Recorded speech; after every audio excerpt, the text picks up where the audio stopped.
नमस्कार, जय हिंद, वंदे मातरम। आपका स्वागत है स्टडी दिल से में। आज हम करेंगे बाल विकास के टॉप ट्रेंडिंग क्वेश्चन। एक ऐसी सीरीज जो आपको सिलेक्शन तक ले जाएगी, शिक्षक भर्ती तक ले जाएगी। शिक्षक भर्ती में सिलेक्शन पाने के लिए स्टडी दिल से को सब्सक्राइब करें। आज का पहला क्वेश्चन, पियाजे के अनुसार किसी बालक में तार्किकता का अभाव किस आयु तक होता है? 5 वर्ष तक, 7 वर्ष तक, 9 वर्ष तक, 10 वर्ष तक। बताइए किस वर्ष तक होता है? पियाजे कहाँ के निवासी थे? पियाजे स्विट्जरलैंड के निवासी थे।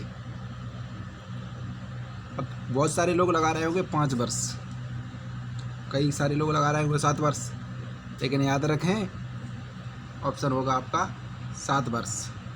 क्यों होगा?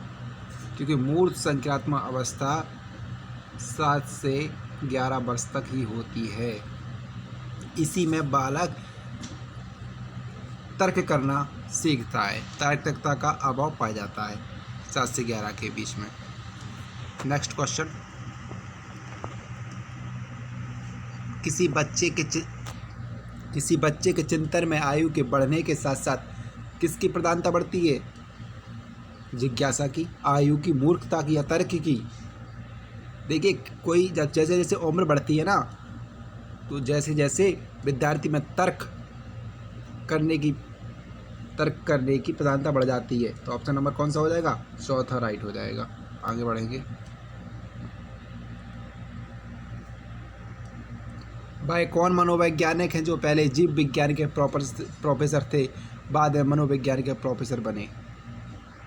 तो बताइए कौन से वैज्ञानिक हैं? भाई, जीन पियाजे ही थे जो पहले जीव विज्ञान के प्रोफेसर थे और बाद में मनोविज्ञान के प्रोफेसर बने। नेक्स्ट प्रश्न, स्कीमा सिद्धांत के जनक कौन है? स्कीमा सिद्धांत के जनक स्किनर हैं। स्किनर ने तो चूहों पर प्रयोग किया था। जीन पियाजे ही स्कीमा सिद्धांत के जनक हैं। कौन है? जीन पियाजे ही।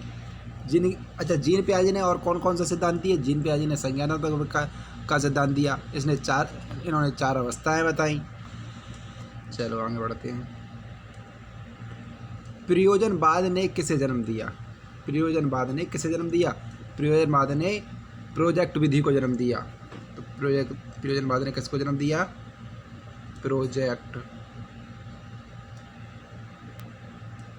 प्रोजेक्ट विधि को जन्म दिया। नेक्स्ट प्रश्न, शिक्षा में प्रयोजनवाद की विचारधारा का प्रवर्तक कौन था?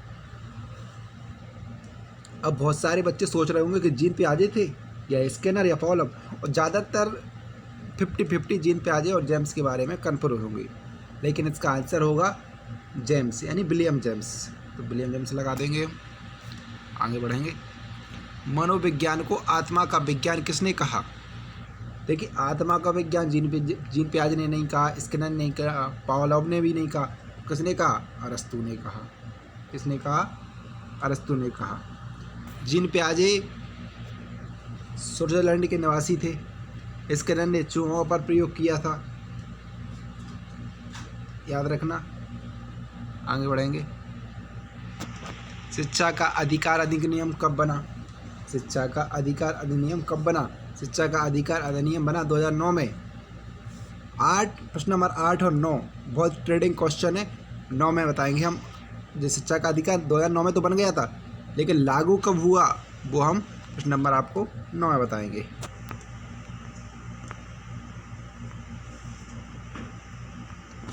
शिक्षा का अधिकार अधिनियम कब लागू हुआ? देखिए, बना तो 2009 में था, लेकिन लागू हुआ 1 अप्रैल 2010 में। तो लागू कब हुआ? 2010 में। आगे बढ़ो। शिक्षा का निःशुल्क एवं अनिवार्य शिक्षा अधिनियम के तहत कितने वर्ष के बच्चों को निःशुल्क शिक्षा दी जाती है? तो बताइए कितने वर्ष के बच्चों को दी जाती है निःशुल्क शिक्षा? 6 से 14 वर्ष के बच्चों को निःशुल्क शिक्षा दी जाती है। अगला प्रश्न, 11वां प्रश्न है, शिक्षा के मौलिक अधिकार संविधान के किस अनुच्छेद से लिए गए हैं? देखिए, शिक्षा के मौलिक अधिकार संविधान के किस अनुच्छेद से लिए गए हैं? 21, 22, 26 या 31?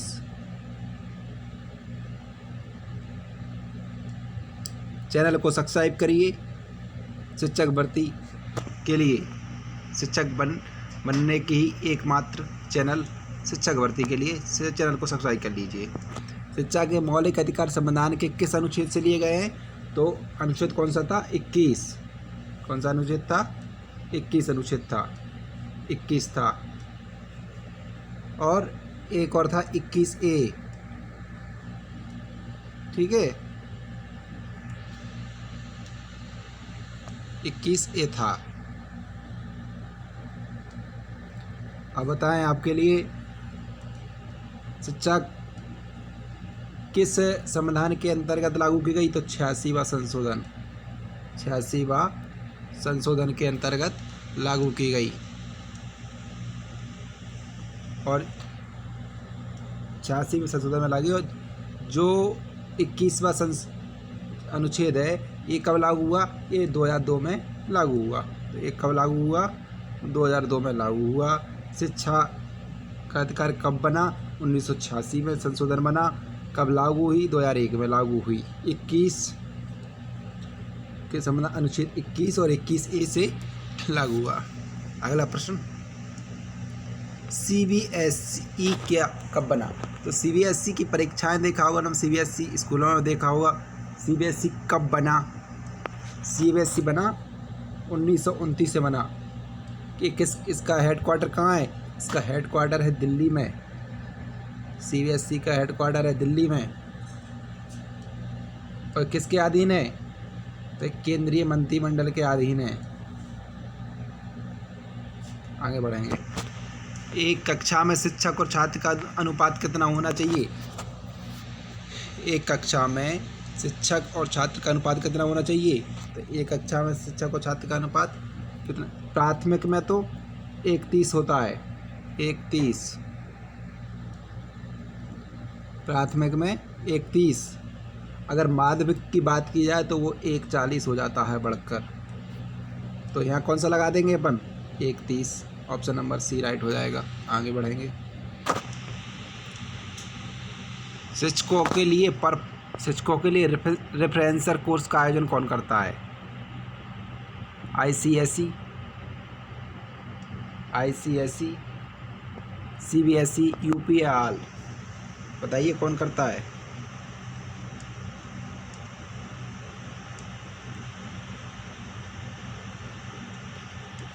तो कौन करता है? ICSE रेफरेंसर कोर्स का आयोजन करता है। ऑप्शन नंबर 1 राइट हो जाएगा। आगे बढ़ेंगे।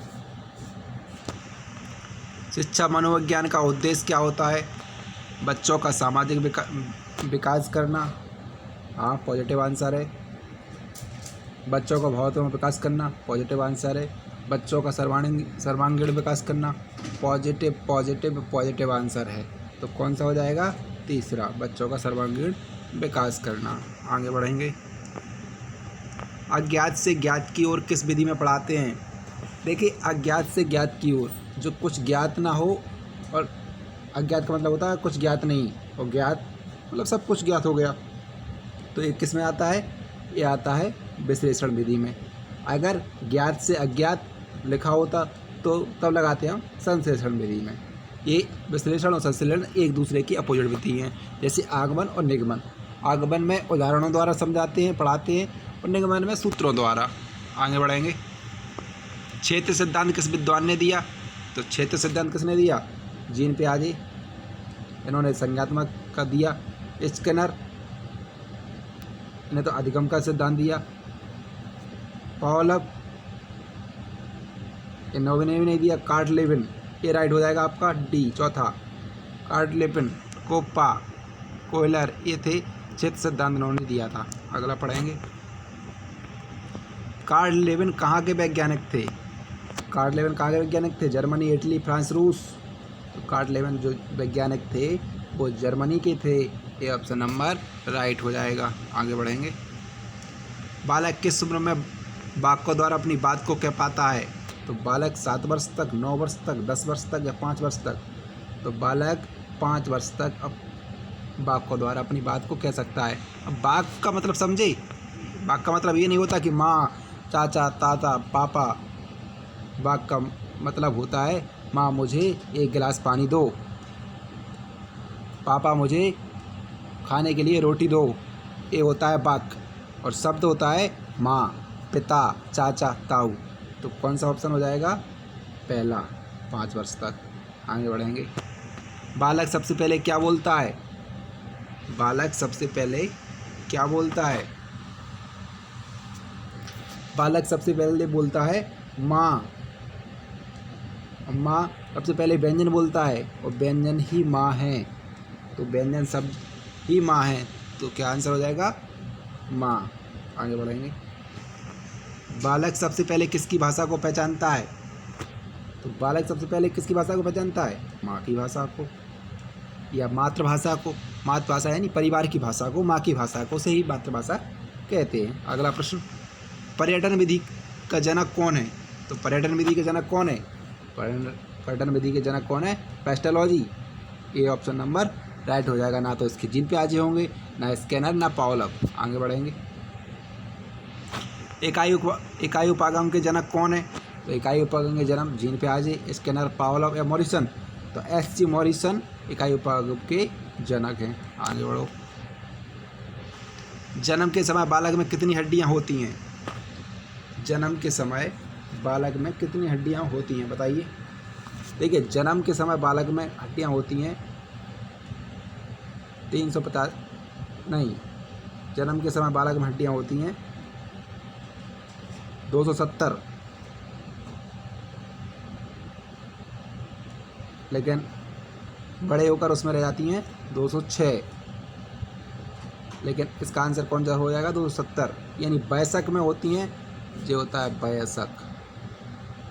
वयस्क में 206 होती हैं और जन्म के समय बच्चे में 250 से 270-80 के बीच में होती हैं, यानी 270 होती हैं। तो ऑप्शन नंबर सी राइट हो जाएगा। आगे बढ़िए। शरीर में सबसे लंबी हड्डी का नाम क्या है? देखिए, शरीर में सबसे लंबी हड्डी होती है काय की? बताओ। सबसे लंबी हड्डी होती है जांघ की, फीवर हड्डी। और सबसे छोटी हड्डी कान की होती है। आगे बढ़ेंगे। शिक्षा का अधिकार 2009 के तहत निजी विद्यालय को कितने प्रतिशत सीट आरक्षित करना अनिवार्य होगा? 26, 20, 30, 25 बताइए। शिक्षा का अधिकार 2009 के तहत निजी विद्यालय को 25% सीट निर्धारित करना होगा। आगे बढ़ेंगे। 12 वर्ष तक के बालक के मस्तिष्क का भार कितना होता है? देखिए, ये प्रश्न बहुत ट्रेंडिंग प्रश्न है। देखिए, 12 वर्ष की बात करें तो समथिंग होता है 12 वर्ष के बालक का 1260 होता है। लेकिन 1260 ऑप्शन नहीं है, तो 1250 लगाएंगे। पहली चीज़। दूसरी चीज़ समझिए आप, 18 वर्ष से ऊपर यानी वयस्क का होता है 1350 से 1400 के बीच में। तो जब 18 वर्ष के बालक के मस्तिष्क का भार पूछते तो आप लगाते 1360 या 1400 होता तो 1400 लगाते। जब 12 वर्ष तक के बालक का पूछा है तो आप लगाएंगे 1250। होता कितना है? 1260। लेकिन 1260 ऑप्शन में नहीं है, तो लगाएंगे 1250। ऑप्शन राइट हो गया। आगे बढ़ेंगे। मूल प्रवृत्ति का सिद्धांत किसने दिया? देखिए, 12, 14, 26, 35। अब ये प्रश्न ही गलत हो गया। मूल प्रवृत्ति का सिद्धांत किसने दिया? ये तो ऑप्शन लिखाना चाहिए थी कि रॉस ने दिया, मैकडूगल ने दिया, ऐसा, या कितने दिए, तो वो तब आता ये। चलो, कोई दिक्कत नहीं है। अगर आप हमारे व्हाट्सएप ग्रुप से ज्वाइन होना चाहते हैं तो आप हमारे मोबाइल नंबर लिख लीजिए 910933 इस पर हमें मैसेज कीजिए और लिखिए ग्रुप ज्वाइन सर। तो मूल प्रवृत्ति का सिद्धांत, मूल प्रवृत्ति कितनी है? 14। किसने दी? मैकडूगल ने दी। आगे बढ़िए। मानव के अस्थायी दांतों, दूध के दांत कितने होते? मानव के अस्थायी दांत, दूध के दांत कितने होते हैं? ये आपके लिए होमवर्क के लिए प्रश्न है। कल हम आपको इस प्रश्न का जवाब बताएंगे। ठीक है, धन्यवाद, नमस्कार, जय हिंद, वंदे मातरम। टेक केयर, अपना ख्याल रखिए।